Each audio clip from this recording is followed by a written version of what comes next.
government boroughs and TV. Those who do not acknowledge their mothers. Well, the ODM party, the court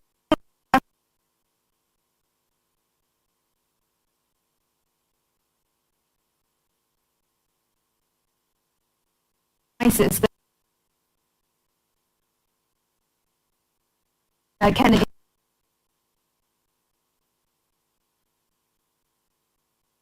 leader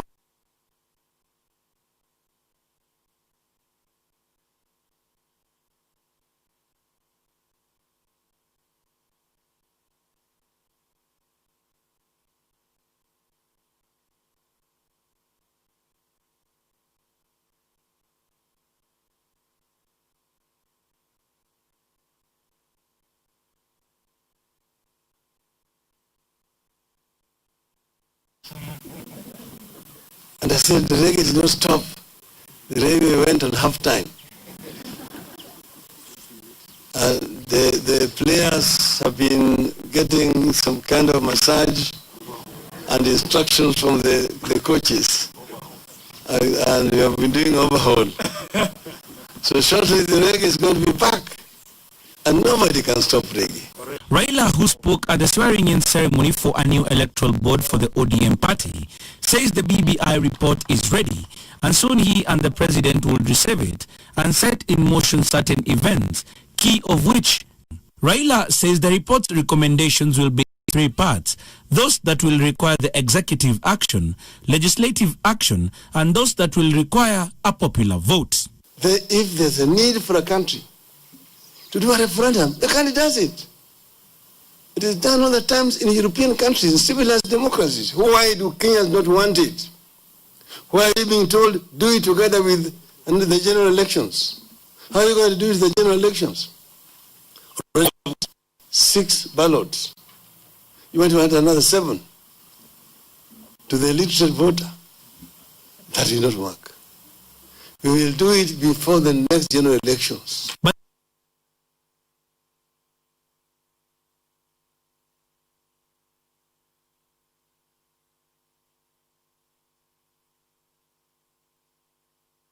we told, oh, we have no money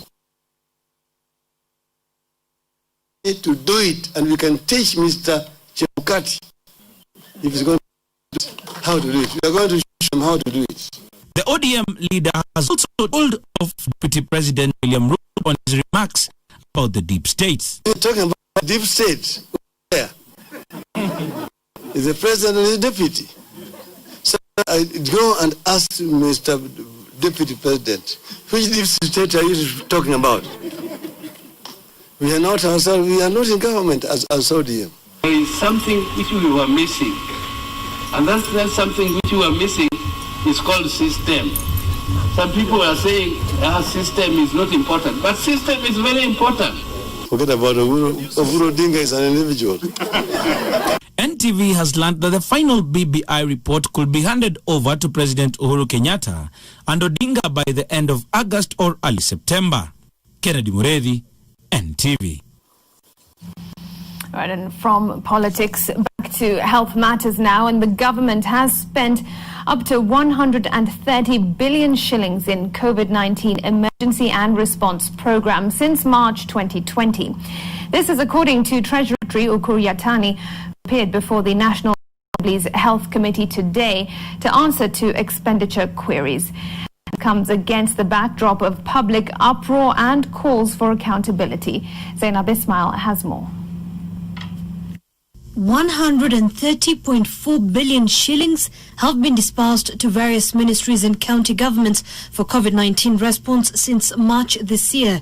Treasury CS Ukur Yatani says a balance 48 billion will be utilized in the current financial year for continued interventions. But there are more questions than answers on exactly how this money has been spent. Kenyans are asking. There is too much money that has been released by the government, but we are seeing too little that is being done. People are still complaining government is not doing enough. One of the main concerns is Honorable Kutuni has raised is where is the money? The money that we release to the counties, the controller budget must be satisfied that it meets all the regulatory procedural steps. Whether this budget, that resources has been budgeted for, and it conforms to the expected, measures. According to documents presented by the Treasury Cabinet Secretary, 10.2 billion shillings have already been disbursed to the counties through the Ministry of Health. Of this, 9.7 billion was drawn from the national government and 502 million from the Danish International Development Agency, DANIDA. Of the 9.7 billion from the national government, 5 billion was distributed using the equitable revenue share distribution formula. 2.4 billion was distributed based on recommendations